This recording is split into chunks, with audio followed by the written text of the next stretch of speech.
नमो बुद्धाय. जय भीम. 3. रुग्णांबद्दल चिंता.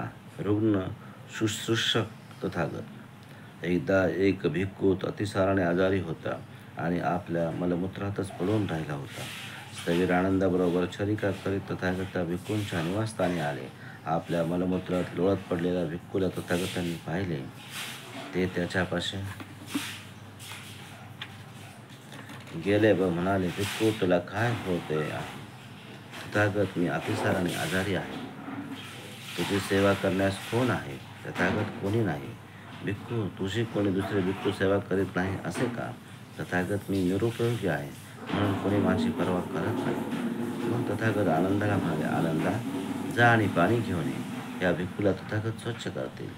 होय महाशय, आनंद त्यांना म्हणाला. त्याने पाणी आणल्यावर तथागतांनी पाणी ओतले व आनंदाने त्या भिक्खूंचा देह स्वच्छ केला. नंतर तथागतांनी त्याचे डोके व आनंदाने पाय धरून त्याला उचलून बिछाणावर ठेवला. नंतर तथागतांनी त्या क्षणी सर्व भिक्खूगणांना पाचारण केले व ते म्हणाले, अमुक एका निवासात कोणी भिक्खू आजारी आहे काय? होय तथागत, तो कशामुळे आजारी आहे? तथागत, त्या भिक्खूला अतिसार झाला आहे. भिक्खू वर्ग, त्याची कोणी काळजी घेत नाही काय? नाही तथागत, का नाही? तो भिक्खू इतर भिक्खूंकरता निरुपयोगी आहे म्हणून भिक्खू त्याची सेवा करीत नाही. भिक्खू हो, तुमची काळजी वाहण्यास तुमचे मातापिता नाहीत. तुम्ही जर परस्परांची केली नाही तर दुसरे कोण करणार? भिक्खू हो, जो रुग्णांची सेवा करतो तो तथागतांची सेवा करतो. त्याला जर गुरु असेल तर तो जिवंत असेपर्यंत गुरुने त्याची काळजी घ्यावी आणि रुग्ण बरा होईपर्यंत प्रतीक्षा करावी.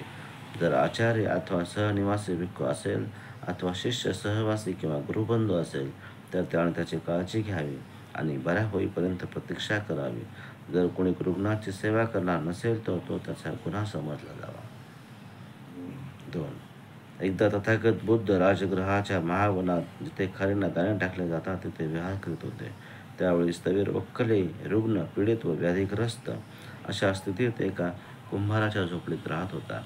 स्थवीर वक्कलीने आपल्या उपस्थकांना बोलवले व तो म्हणाला, मित्र हो, तथागतांकडे जा आणि माझ्या वतीने त्यांच्या चरणी वंदन करून त्यांना सांगा, भिक्खू वक्कले रुग्ण, पीडित व व्याधीग्रस्त आहे व तो तथागतांच्या चरणी वंदन करीत आहे. आणि असेही सांगा, वक्कलीवर दया करा आणि त्याला पाहण्यास या. तथागतांनी मौनाने संमती दर्शवली. नंतर वस्त्रे लेवून अन्नदान स्वीकृती पात्र चिवरासह स्थवीर वक्कलीला पाहण्यासाठी तथागत गेले. स्थवीर वक्कलीने तथागतांना येताना पाहून आपल्या बिछाण्यावर तो सावरून बसला.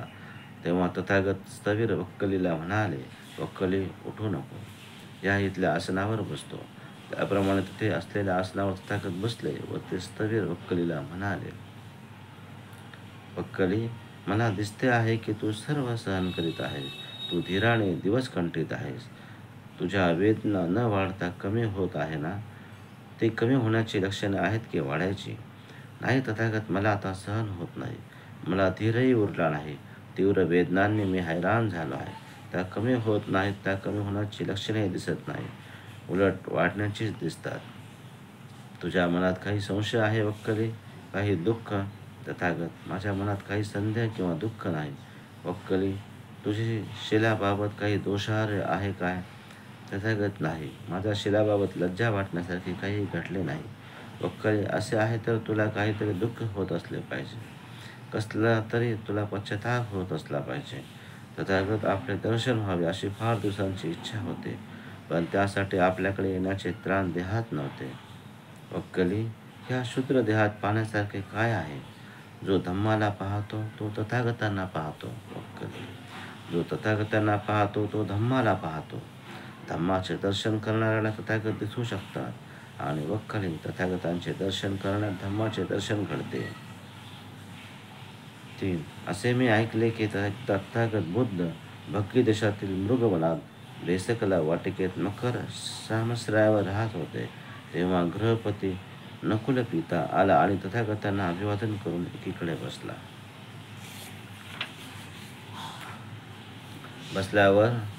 बसल्यानंतर नकुल पिता तथागतांना म्हणाला, तथागत, मी एका रोगाने, वेदनेने जर्जर वयोवृद्ध ग्रस्त आहे. माझे वय होत आले आहे. मी आजारी असून नेहमी कष्टी असतो आणि तथागत, मला क्वचितच आपले व संघाचे दर्शन घडते. तथागत, आपण सांत्वनाचे व उत्तेजनाचे 2 शब्द जर मला सांगितले तर दीर्घकाळपर्यंत ते मला हितकारक व सुखदायी होतील. गृहपती, तुमचे शरीर जर्जर आणि पीडित झाले आहे हे खरे आहे. असा देह धारण करून वावरणाऱ्याने क्षणभरही आरोग्याची अपेक्षा करणे मूर्खपणाचे आहे. गृहपती, यासाठी तुम्ही आपल्या मनास असे शिकवण दिले पाहिजे की माझा देह दुर्बल असला तरी माझे मन रोगट होणार नाही. गृहपती, असे तुम्ही मनाला शिकवले पाहिजे. गृहपती, नकुल पिताने तथागतांचा हा उपदेश प्रसन्न मनाने श्रवण केला. आपल्या आसनावरून तो उठला आणि तथागतांना अभिवादन व प्रदक्षिणा करून तो निघून गेला. 4. एकदा तथागत शाक्याच्या कपिलवस्तूंमधील अंजिरोधनात राहत होते. त्यावेळी पुष्कळ असे भिक्खू तथागतांसाठी चिवर तयार करण्यात दंग होते. त्यांना असे वाटत होते की 3 मास पूर्ण होताच तयार झालेले चिवर घेऊन तथागत चारिकेसाठी निघतील. महानाम शाक्याने असे ऐकले की पुष्कळ असे भिक्खू तथागतांसाठी चिवर तयार करण्यात गुंतलेले आहेत. त्यांना असे वाटते की 3 मास पूर्ण होताच तयार झालेले चिवर घेऊन तथागत चारिकेसाठी निघतील आणि म्हणून तो तथागतांकडे गेला आणि त्यांना अभिवादन करून एकीकडे बसला. बसल्यावर तथागतांना महानाम शाक्य म्हणाला, मी असे ऐकले आहे की बरेचसे भिक्खू तथागतांसाठी चिवर तयार करण्यास गुंतलेले आहेत. त्यांना असे वाटते की 3 मास पूर्ण होताच तयार झालेले चिवर घेऊन तथागत चारिकेसाठी निघतील. पण तथागत सुज्ञ गृहस्थाने आपल्या रुग्णपीडित व दुःखी सहकाऱ्यांचे कशाप्रकारे सांत्वन करावे व त्याला प्रसन्न ठेवावे ह्याबाबत आपल्या मुखातून काहीच आम्ही ऐकलेले नाही. महानाम, सुज्ञ गृहस्थाने आपल्या रुग्णपीडित व दुःखी सहकाऱ्यांचे सांत्वन करून त्याला प्रसन्न करण्यासाठी 4 सुखदायक आश्वासनांचा अवलंब केला पाहिजे. बंधू, धर्म आणि संघ यांच्या ठिकाणी श्रद्धा बाळगा. तसेच मन निश्चल राखणाऱ्या व धर्माला प्रिय असणाऱ्या अखंडित व अकलंकित शिलाबाबत श्रद्धा राखा. महानाम, एक सुज्ञ गृहस्थाने दुसऱ्या रुग्ण, पीडित व दुःखी गृहस्थाला ह्या प्रकारे उपदेश केल्यानंतर मग असे बोलावे.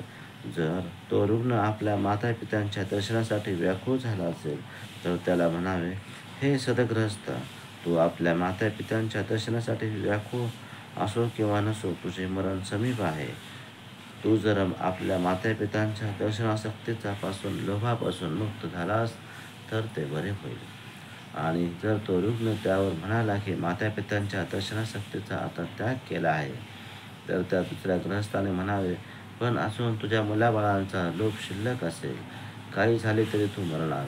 मग हा मुलाबाळांचा लोभ सोडलास तर बरे होईल. अशा तऱ्हेने मग इंद्रिय सुखांच्या 5 प्रकारांबाबत सांगावे. समज जर तो रुग्ण म्हणाला की इंद्रिय सुखाची मला अभिलाषा आहे तर दुसऱ्याने म्हणावे, इंद्रिय सुखांपेक्षा दिव्य लोकातील सुख अधिक श्रेष्ठ आणि सरस आहे. मानवी सुखांकडून तुझी दृष्टी 4 महान दिव्य लोकांच्या राजांच्या सुखाकडे वळव. आणि जर तो रुग्ण म्हणाला, माझी दृष्टी तशी स्थिर झाली आहे तर दुसऱ्याने म्हणावे, तुझे चित्त ब्रह्मलोकांवर स्थिर कर. आणि जर तो म्हणाला, तसे केले आहे तर दुसऱ्याने म्हणावे, प्रिय मित्रा, ब्रह्मलोकसुद्धा अनित्य, अस्थिर स्वत्वाशी संबंधित आहे. म्हणून तुझे चित्त ब्रह्मलोकांपलीकडे करून स्वत्वाची विमुक्ती साधनांवर एकाग्र कर. आणि जर तो रुग्ण म्हणाला की तसे केले आहे तर महानाम, जीवनमुक्तीचा विचार करताना स्वत्वाचा त्याग करू पाहणारा व सदगृहस्थ आणि आश्रवांपासून ज्याने आपले चित्त विरक्त केले आहे तो श्रावक, ह्यात काहीच फरक नाही. 4. असहिष्णूंच्या बाबतीत तथागतांची सहनशीलता. एकदा तथागत बुद्ध अलवक यक्षाच्या क्षेत्रात आळवी नगरीत विहार करीत होते. तेव्हा अलवक तथागतांकडे आला व म्हणाला, भिक्खू, चालता हो. मित्रा, ठीक आहे, असे म्हणून तथागत तिथून निघून आले. तेव्हा यक्ष म्हणाला, भिक्खू, आत ये. तथागत आत आले व म्हणाले, मित्रा, ठीक आहे. पुन्हा यक्ष म्हणाला, भिक्खू, चालता हो. मित्रा, ठीक आहे, असे म्हणून तथागत बाहेर गेले. पुन्हा यक्ष म्हणाला, भिक्खू, आत ये. तथागत आत येता येता म्हणाले, मित्रा, ठीक आहे. पुन्हा तिसऱ्यांदा यक्ष म्हणाले, भिक्खू, चालता हो. तथागत जाता जाता म्हणाले, मित्रा, ठीक आहे. भिक्खू, आत या. पुन्हा यक्ष म्हणाला. तथागत आत येता येता म्हणाले, मित्रा, ठीक आहे. पुन्हा चौथ्यांदा यक्ष म्हणाला. त्यांना म्हणाला, भिक्खू, चालता हो. त्यावर तथागत म्हणाले, मित्रा, मी मुळीच जाणार नाही. तुला काय वाटेल ते कर. यक्ष रागवून म्हणाला, भिक्खू, मी एक प्रश्न विचारतो. तू जर माझ्या प्रश्नांचे उत्तर दिले नाहीस तर तुला मी वेडा करेन, किंवा तुझे हृदय फाडून टाकेन, किंवा तुला पायाने उचलून नदीपलीकडे फेकून देईन. मित्रा, या जगात तथागतांना वेडा करू शकेल, किंवा तथागतांचे हृदय फाडू शकेल, किंवा तथागतांना पायाने उचलून नदीपलीकडे फेकू शकेल असा कोणी असेलसा दिसत नाही. तरी पण तुला काय प्रश्न विचारायचा असेल तो विचार. तेव्हा अलवक यक्षाने तथागतांना पुढील प्रश्न विचारले. या जगात मानवाचे सर्वोच्च धन कोणते? कोणत्या कुशल क्रमाने सुख प्राप्त होते? सर्वात अत्यंत मधुरतम स्वादिष्ट चव कोणती? कोणत्या प्रकारचे जीवन सर्वश्रेष्ठ आहे? तथागताने उत्तर दिले, श्रद्धा हे सर्वोच्च धन आहे. सद्धर्माचे योग्य आचरण केल्यास सुख प्राप्त होते. सत्याची चव हे सर्वात अत्यंत स्वादिष्ट आहे. प्रज्ञापूर्ण जीवन हे सर्वश्रेष्ठ जीवन आहे. आल्वकाने मग विचारले, पूर्वजन्माचा महापूर कसा ओलांडता येतो?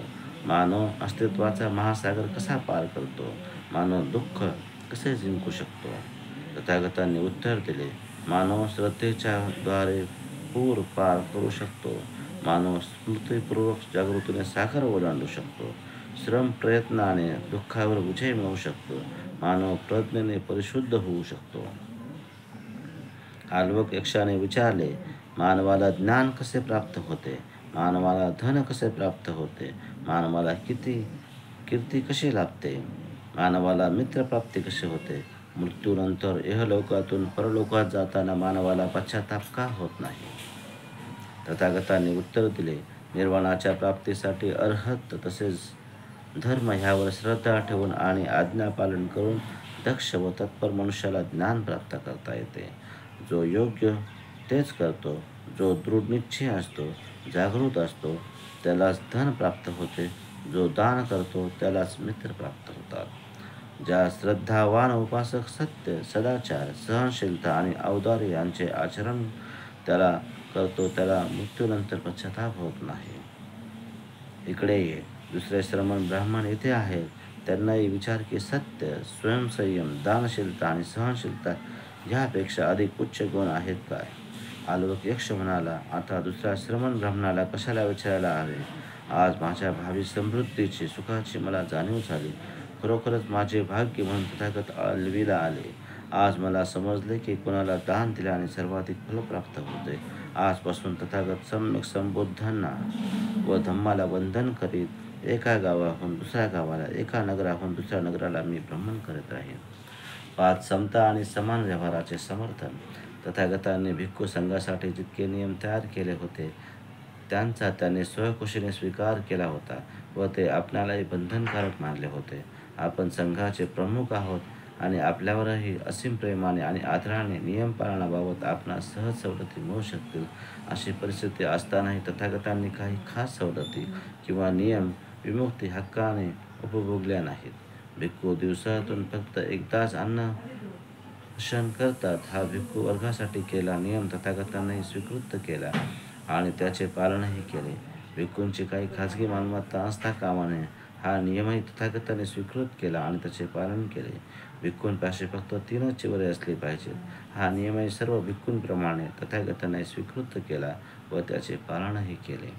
एकदा तथागत बुद्ध शाक्य देशात कपिलवस्तूंमधील न्याग्रोधाराम वटवाटिकेत विहार करीत होते. त्यावेळी तथागतांची मावशी प्रजापती गौतमी स्वतः हाताने कातलेली व विणलेली नवीन वस्त्र जोडी घेऊन आली व तिचा स्वीकार करण्याची प्रजापती गौतमीने तथागतांना विनंती केली. तथागतांना त्यांना सांगितले, प्रजापती ते संघाला अर्पण कर. त्यांनी दुसऱ्यांदा आणि तिसऱ्यांदा पुन्हा अशी विनंती केली आणि त्यांना तेच उत्तर मिळाले. नंतर आनंदाने आग्रह केला, तथागत, प्रजापती गौतमीने आणलेल्या वस्त्रांचा आपण स्वीकार करावा. आपल्या मातेच्या निधनानंतर प्रजापती गौतमीनेच दाई आणि माता होऊन आपली फार सेवा केली होती, पण वस्त्र संघालाच अर्पण करण्यात यावी हा आपला आग्रह तथागतांनी सोडला नाही. प्रारंभी भिक्खू संघाचा असा नियम होता की भिक्खूंची वस्त्रे उकिरड्यावर पडलेल्या चिन्हातून तयार करण्यात यावीत. धनिक लोकांना संघाचे सदस्य होण्यापासून प्रवृत्त करता येईल म्हणून हा नियम केला होता. एकदा जीविकाने नव्या कपडाचे तयार केलेले चिवर स्वीकारण्याचा तथागतांना आग्रह धरला, तेव्हा तथागतांनी त्या चिवराचा स्वीकार केला. तेव्हा तथागतांनी मूळ नियमात तसा बदल केला आणि भिक्खूंनाही ती सवलत जाहीर केली. नमो बुद्धाय. जय भीम.